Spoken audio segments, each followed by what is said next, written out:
با صدای باد در دشت‌های پهناور آسیای میانه، جایی که قبایل پراکنده زندگی می کردند، اما از دل همین دشت‌ها مردی برخاست که جهان را تغییر داد. تیموچین، مردی که تاریخ او را با نام چنگیز خان خواهد شناخت.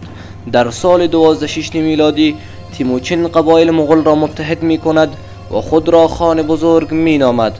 از این لحظه به بعد چرخ تاریخ با سرعت باور نکردنی می چرخد. ارتش او سوارکارانی سریع، بیرحم و منظم، جنگجویانی که می توانستند روزها بدون توقف بر اسب بتازند و در حال حرکت تیراندازی کنند. هدف نخست او چین شمالی، سپس به خوارزم شاهیان می رسد. شهرهای چون سمرقند و بخارا یکی پس از دیگری سقوط می کند. تاکتیک های فریب، محاصره و نابودی کامل به امضای مغولان تبدیل می شود. اما چنگیز خان همیشه زنده نمی ماند. در سال 1227 میلادی او می میرد.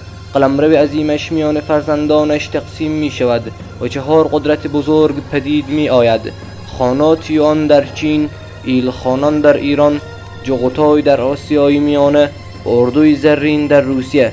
مغول‌ها فقط جنگجو نبودند، آنها راه ابریشم را امن کردند، تجارت را رونق دادند و فرهنگ را با هم پیوند زدند.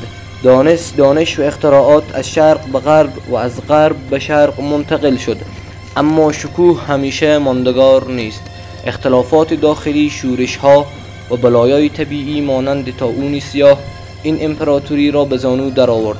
تا قرن 15 بیشتر خانات مغولی یا از بین رفتند یا در فرهنگ‌های محلی حل شدند.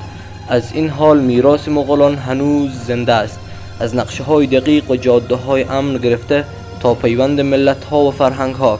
داستان آنها داستان قدرت، سرعت و تأثیری است که جهان را برای همیشه دگرگون ساخت. اگر به تاریخ علاقه داری، لایک و سابسکرایب یادت نره.